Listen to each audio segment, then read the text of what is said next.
It was 7:15 a.m. in Nashville when I opened the email that shattered my world. My 1-year-old daughter, Emma, was babbling happily in her high chair, completely unaware that her father had just blown up our lives with a single message. The subject line read simply, "Moving on." I almost spilled my coffee when I opened the attachment and saw the photo. Donald, my husband of 5 years, wrapped around a young blonde woman who couldn't have been older than 23.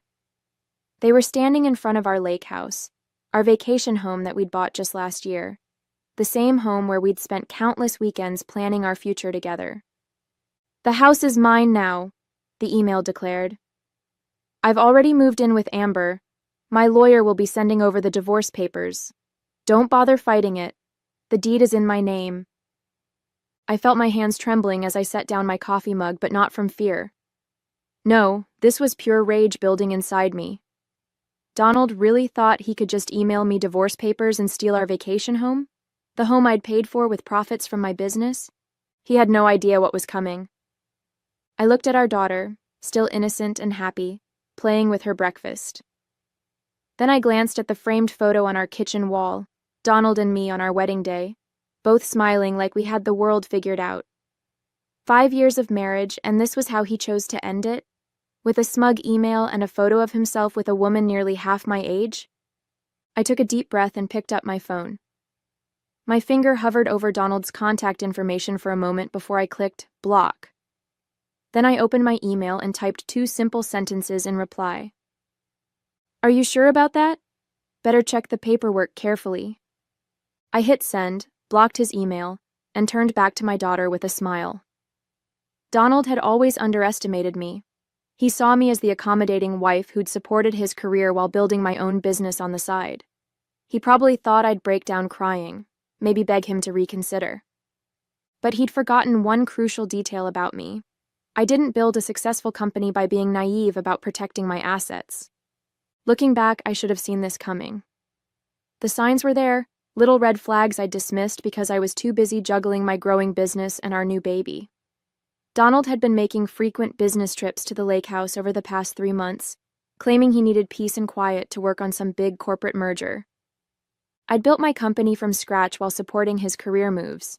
When we met 6 years ago, I was already running a successful online retail business, but Donald acted like it was just a cute hobby. He loved telling people how he'd helped me turn it into something real. The truth? My business had tripled in value since we married, all through my own hard work and strategic planning. The lake house had been my idea, a perfect getaway for our family, close enough to Nashville for weekend trips, but far enough to feel like a real escape. I'd paid for it entirely with my company's profits, but Donald had insisted on putting his name on the deed. "For tax purposes," he'd said. I'd agreed, but not before having my lawyer draft some very specific documents about the property's true ownership. Last week, Donald had been especially distant, spending hours on his phone in our home office. When I'd asked about the merger, he'd gotten defensive, snapping that I wouldn't understand the complexities of corporate finance. Rich, coming from a man whose investment portfolio I'd secretly been managing for the past 3 years. I picked up Emma from her high chair and held her close, breathing in her sweet baby scent. She had Donald's eyes, but my determination, I could already see it in the way she tackled every new challenge. Looking at her now, my resolve strengthened. This wasn't just about me anymore. It was about protecting her future, too. I walked to my home office, Emma on my hip, and opened my laptop. Within minutes, I'd emailed my lawyer the documentation proving I'd purchased the lake house. Then I pulled up the security camera feed I'd had installed at the property, another precaution Donald knew nothing about. The cameras had caught everything, every visit, every guest, every betrayal. Amber might have been basking in her victory at the lake house, but she had no idea she was starring in a video that would feature prominently in my divorce proceedings. My phone buzzed. A text from Rachel, my assistant. "Julia, you need to see this." Attached was a link to Amber's Instagram profile. There, going back months, were dozens of photos of her with Donald. Some were even taken in our bedroom at the lake house, with her wearing my clothes, using my things. The latest post showed her flashing a massive diamond ring, my grandmother's ring, the one Donald had promised we'd give to Emma on her 18th birthday. I felt sick. This wasn't a recent affair. This had been going on since before Emma's birth. In one photo from 8 months ago, Amber was proudly holding up a key to the lake house, caption reading, "Home sweet home with my love heart eyes, new chapter moving in together." While I was up all night with our newborn, Donald had been playing house with a woman barely out of college. The dates on the photos matched perfectly with his business trips. Every time he'd said he was working late, every weekend he'd claimed he needed to check on the lake house. It had all been lies. My hands shaking, I opened my banking app. That's when the second blow hit. The joint account where I deposited money for Emma's college fund was empty. Every penny, nearly $100,000, gone. Transferred out yesterday to an account I didn't recognize. The rage I'd felt earlier transformed into something cold and calculating. I called my bank immediately, then my lawyer. Within an hour, I had confirmation. Donald had been systematically moving money around for months, preparing for this moment. He'd even tried to access my business accounts but failed. Those, at least, were protected by ironclad contracts and separate banking arrangements.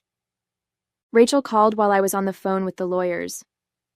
"Julia, there's more." She sent me a series of screenshots from Amber's private Facebook page. The girl had been bragging to her friends about landing a rich older man, and how they'd planned to take his boring wife for everything she was worth. There were even messages joking about how oblivious I was, too busy with my little online shop to notice what was happening. Little did they know, that little online shop had made me a millionaire 3 times over. I'd kept that information private, letting Donald believe my business was merely successful, not wildly profitable. His ego had never allowed him to really look at my company's books, to understand exactly what I'd built. I looked at Emma, now napping peacefully in her playpen. "Don't worry, baby girl," I whispered. "Mommy's about to teach Daddy a lesson about underestimating women in business." I spent the next few hours in a flurry of activity. My lawyer, Sarah, arrived at my house just before noon. As we sat in my home office reviewing documents, Emma napped upstairs with Rachel keeping watch. I'd hired extra security for the house. Something told me Donald wouldn't take my email response well. "He's not as clever as he thinks," Sarah said, examining the lake house documentation. "The deed may be in his name, but we have ironclad proof that your business funds purchased the property. The transfer records, the contracts, even the emails where he admits it was your money. It's all here." I nodded, pulling up the security camera feeds on my laptop. "There's more. Look at this."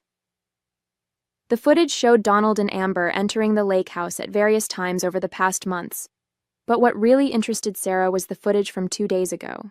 It showed Donald carrying box after box of items from the house, including several pieces of art I'd purchased with my company profits. "That's attempted theft of business assets," Sarah said, making notes. "The art collection was purchased through your company for tax purposes. We have the documentation." Just then, my phone lit up with a call from an unknown number. I put it on speaker. "You think you're so smart, don't you?" Donald's voice was sharp, angry. "Check your business email, Julia. My lawyers have been busy too." I pulled up my email and felt my stomach drop. Donald's lawyers had filed an emergency petition claiming my business had been built using his expertise and connections. They were demanding a full audit and temporary control of my company's accounts during the divorce proceedings.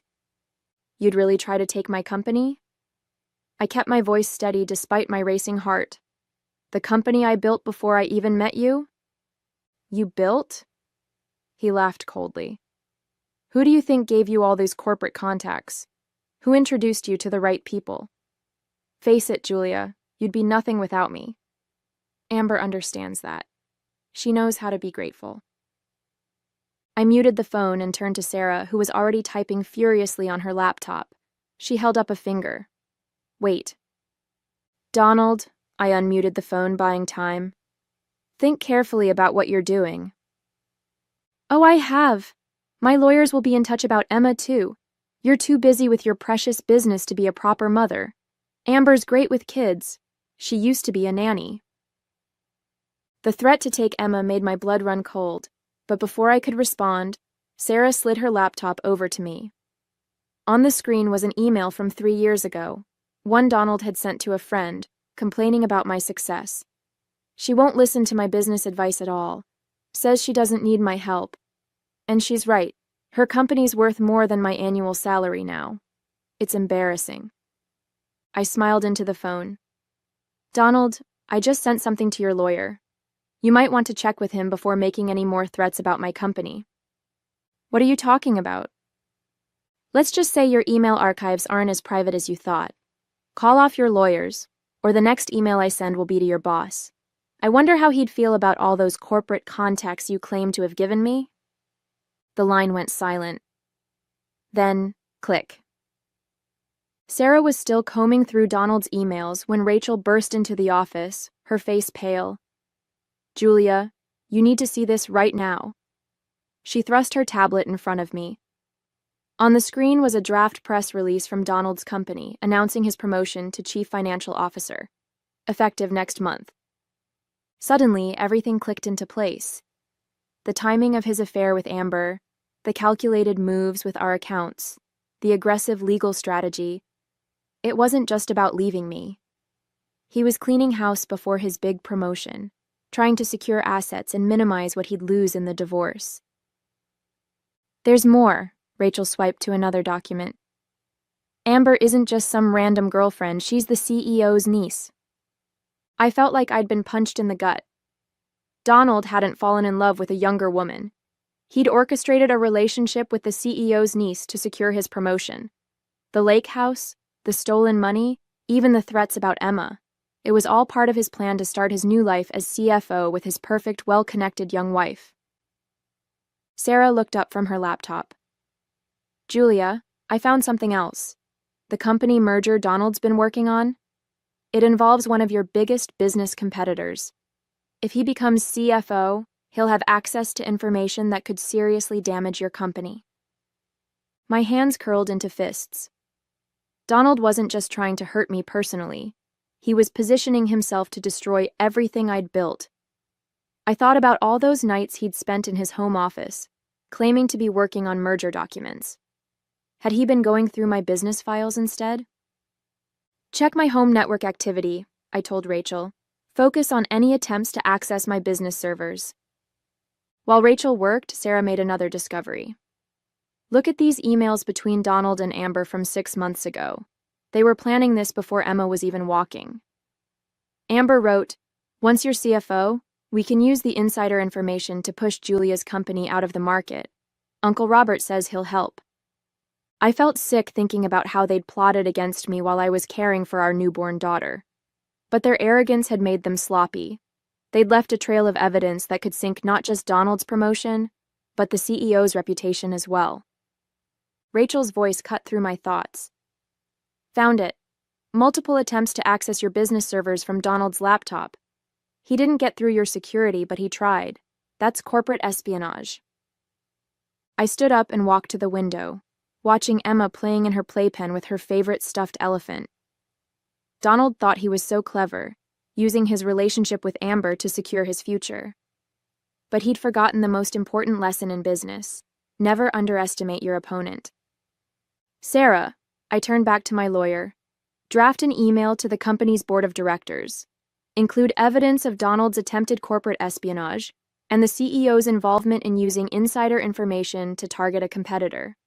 Add the security footage of Donald stealing company assets from the lake house. What about Amber? Rachel asked. I smiled grimly. Oh, I think the board will be very interested in how their CEO used a family member to help orchestrate corporate espionage. Don't you? Just as we were preparing to send the email to the board, my phone buzzed with an alert from the lake house security system. Donald was back, and he wasn't alone. Not only was Amber with him, but so was her Uncle Robert, the CEO. They were carrying boxes into the house, more of my belongings, no doubt. Wait, I told Sarah, watching the live feed. Let's see what they're doing first. Through the security cameras, we could see them in the living room. The audio was crystal clear, another feature Donald knew nothing about. They were celebrating, champagne glasses in hand. To the future CFO, Robert raised his glass to Donald, and to my beautiful niece who helped make it all happen. Julia has no idea what's coming, Donald laughed. Tomorrow morning, the board announces my promotion, and by afternoon, our legal team will have control of her company's accounts for audit purposes. Within a month, her business will be worthless. And the best part? Amber chimed in. She thinks the lake house is her biggest problem. Wait until she finds out about the offshore accounts. I froze. Rachel, what offshore accounts? Rachel's fingers flew across her keyboard. Within minutes, her face darkened. Found them. Donald's been funneling money from your joint accounts into offshore holdings for months. Not just Emma's college fund. He somehow managed to divert nearly $300,000. This was bigger than I'd thought. Donald hadn't just been planning to leave me. He'd been systematically stealing from our family for months. The lake house drama was just a distraction from his bigger scheme. But then Robert said something that made my blood run cold. Once Julia's company tanks, our merger goes through smoothly. Her market share will be split between our subsidiaries, and that troublesome ethical business model of hers will be nothing but a memory. My company wasn't just successful, it was disrupting their entire industry with our commitment to sustainable practices and fair labor. This wasn't just about Donald's promotion or his affair. They wanted to destroy everything I'd built because it threatened their way of doing business. Send the email, I told Sarah. But first, add one more thing. Access the backup server, password Emma's birthday, and attach the file marked Insurance. Sarah's eyes widened as she opened the file. It contained years of documentation about questionable practices at Donald's company, information I'd gathered while managing his investment portfolio. I'd kept it as insurance, never thinking I'd actually need it. Julia, Rachel interrupted, staring at her screen. Donald just tried to access our company servers again, from the lake house. He's getting desperate. I watched through the camera as Donald excused himself to the home office. My home office. He sat at my desk, probably trying to hack into my business accounts again. But this time, our IT team was ready. They'd created a false portal, making him think he was succeeding. Let him in, I told Rachel. Let him think he's won. Because in about 10 minutes, that board email goes out, and their whole house of cards comes crashing down. Sarah looked up from her laptop. Email's ready. Should I hit send? I took one last look at the security feed. Donald, Amber, and Robert were still celebrating their imaginary victory. Do it. The response was faster than I expected. Within minutes of Sarah sending the email, Robert's phone rang. Through the security feed, we watched his face turn ashen as he listened to what I assumed was the board's immediate reaction. What do you mean, emergency meeting? He shouted into the phone. Who sent what evidence? Donald grabbed his own phone, presumably checking his email. The color drained from his face. The servers. She knew. Julia knew I was trying to access them.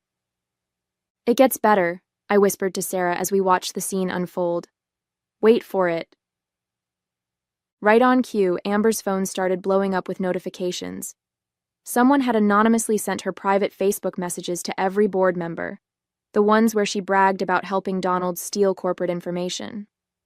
The security camera caught the exact moment their celebration turned to panic. Robert was screaming into his phone. Donald was frantically trying to close his laptop, and Amber was in tears, mascara running down her face. Then came the coup de grace. Police cars pulling up to the lake house, lights flashing. Turns out corporate espionage and financial fraud are serious crimes. Who knew? I picked up Emma and held her close as we watched through the cameras. See that, baby girl? That's what happens when people underestimate your mommy. The last thing I saw before the feed cut off was Donald being led out in handcuffs, still shouting about how the house was his. The fallout was spectacular. Within 24 hours, Donald and Robert were both fired. The board's investigation uncovered even more than I'd known about, not just the plot against my company, but years of fraudulent practices. Amber's involvement in corporate espionage destroyed her budding influencer career. Last I heard, she'd moved back in with her parents in Ohio. The offshore accounts were frozen and investigated. Every penny Donald had stolen was returned, with interest. The lake house? Turns out attempting to steal company assets is a great way to lose any claim to property. The deed was transferred to my name, where it should have been all along. Donald tried to apologize, sending lengthy emails about how he'd lost himself, how he'd been seduced by power and a younger woman. I never responded. The divorce papers were clear. He lost everything he'd tried to steal, and then some. The evidence of his corporate espionage meant he'd never work in finance again. As for me, my company's ethical business model attracted even more investors after the scandal. We expanded into markets that Donald's company had dominated, our reputation for integrity drawing customers who'd lost faith in traditional corporations. Emma and I spend weekends at the lake house now, making new memories. Sometimes, when I'm sitting on the deck watching her play, I think about Donald's smug email with that photo. He thought he was announcing his victory, but he was really just documenting the beginning of his downfall. I kept that email, by the way. It's framed in my office, a reminder to never underestimate a woman who's built something worth protecting.